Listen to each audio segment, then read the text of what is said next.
नमस्कार, आप सभी का बहुत बहुत स्वागत। आप देख रहे हैं आपका अपना चैनल हिंदी खबर। आपके साथ मैं अतुल अग्रवाल हूं और इस वक्त हमारे साथ हैं दिल्ली की भारतीय जनता पार्टी की सियासत का वो चमकदार चेहरा जो 2013 के बाद से आज तक कभी चुनाव नहीं हारा। जी, हम बात कर रहे हैं विश्वासनगर से लगातार विधायक चुने जाते रहे ओपी शर्मा जी की।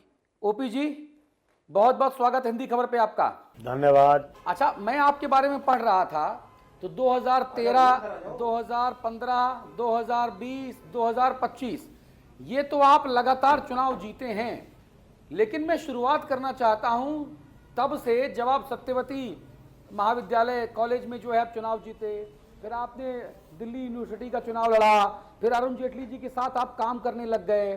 उसके और पहले चले जाएं शुरुआती दिनों में जब आप नगर निगम में भी काम करते थे, गृहकर विभाग में निरीक्षक थे, मिठाई की दुकान में भी काम करते थे। मैं चाहता हूं कि ये वो चेहरा जिस पर मैं आज आपसे पहले बात करूंगा। ठीक है, धन्यवाद। तो वहां से काम करते करते शुरुआती दिनों में बहुत अभावों में जीवन जीते जीते ये राजनीति की लत कैसे लग गई सर? राजनीति का शौक कैसे शुरू हो गया? अरे राजनीति तो पैदाइशी है। मैं 1967 में जब नाबालिग था तब से हम लोग जनसंघ में काम करते थे। उससे पहले बाल्यकाल में अपने संघ के स्वयंसेवक थे, फिर बाद में जनसंघ में काम किया। जनसंघ के बाद 72 से विद्यार्थी परिषद में काम किया और उसके बाद में 80 से जब भाजपा बनी तो भाजपा में काम किया। अच्छा, मैं एक चीज और देख रहा था, जो आपका जीत हार का अंतर है वो लगातार आपने बढ़ाया है। हाँ, 2008 में आप नसीब सिंह से हारे, लेकिन उसके बाद 2013 में 7000 वोटों से उन्हीं को हराया, फिर 16000 वोटों से डॉक्टर अतुल गुप्ता को हराया, फिर दीपक सिंगला को 25000 से ज्यादा वोटों से हराया और इस बार भी आप जीते। तो ये इसका श्रेय किसको देते हैं आप? तब जब केजरीवाल की हवा थी तब भी आप जीते भाई साहब। इसका श्रेय भारतीय जनता पार्टी के कार्यकर्ता, समर्थक वर्ग और मोदी जी की कल्याणकारी नीतियों को जाता है। अच्छा, आप एक इकलौते ऐसे नेता हैं शर्मा जी जिनकी मैं सोशल मीडिया प्रोफाइल देख रहा था तो आपकी एक्स प्रोफाइल पे एक नंबर दिया गया है, missed call number.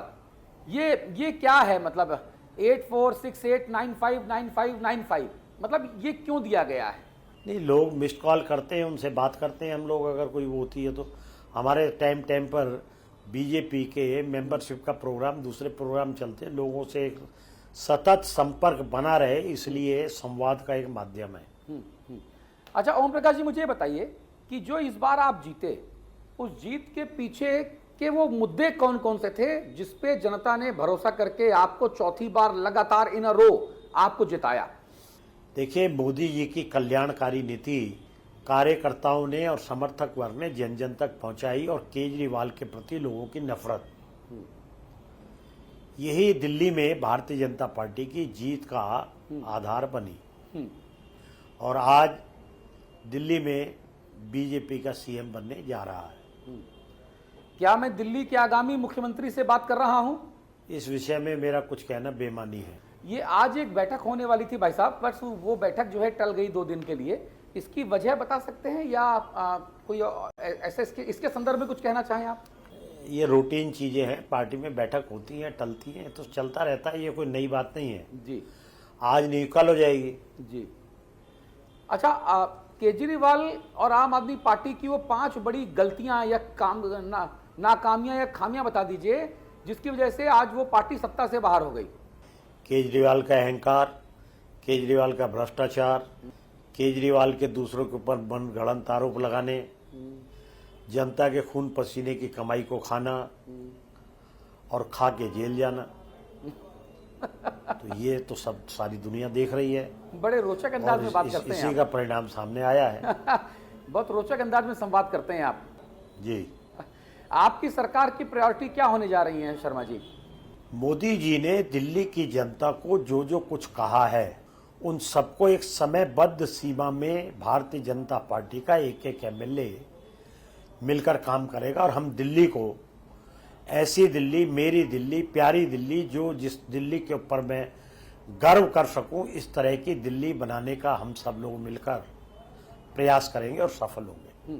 Sharma ji, ये तो आपके सारे प्रयास हैं और अच्छी खबर ये कि आज खबर आई कि एलजी विनय कुमार सक्सेना ने बड़ी बड़ी जो मशीन्स हैं वो यमुना मैया की सफाई के लिए दिल्ली में वो उतार दी हैं। तो ये बहुत राहत की खबर है। ये सत्ता परिवर्तन का पहला सकारात्मक असर देखने को मिल रहा है। निश्चित रूप से जैसे सरकार बनेगी आपको चारों तरफ एक सुखद आश्चर्यजनक रूप से बदलाव दिखाई देगा। शर्मा जी, दिल्ली में जो रेलवे स्टेशन पे जो हादसा हुआ जिसमें 18 लोगों से ज्यादा की लोगों की जान चली गई, इस पर आप क्या कुछ कहना चाहेंगे? ये दुखद है और इसकी जांच हो रही है और जो भी कमियां पाई जाएंगी उनको दुरुस्त किया जाएगा। और यदि इसमें किसी ने कोई अपने कार्य में कोताही की है तो उसको उसकी सजा भी मिलेगी।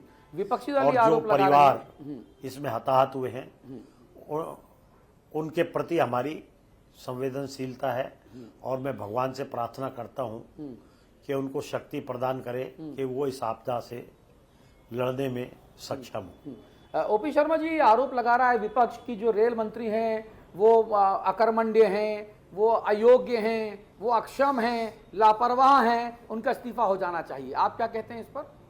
देखिए, जो ये संसार पूरा चल रहा है सब सुचारू रूप से चलता है, लेकिन कहीं ना कहीं किसी न किसी प्रकार की आपदा और दुर्घटनाएं आती रहती हैं।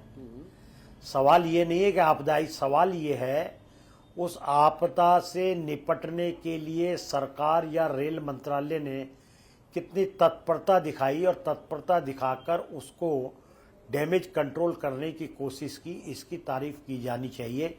दुर्घटना तो घटी, वो तो सबके मन को कचोटती है, लेकिन कितनी तेजी से चीज़ों को सामान्य करना और उनकी तह तक जाकर उसकी पुनरावृत्ति ना हो, इसके लिए प्रयास करना आज इस चीज़ की जरूरत है। ओम प्रकाश जी, बहुत बहुत धन्यवाद आपका हिंदी खबर से बात करने के लिए। कोई ऐसी बात जो मैं आपसे पूछना भूल गया हूं और आपको लगता है कि जनता जनार्दन तक ये संदेश जाना जरूरी है तो आप दे सकते हैं सर।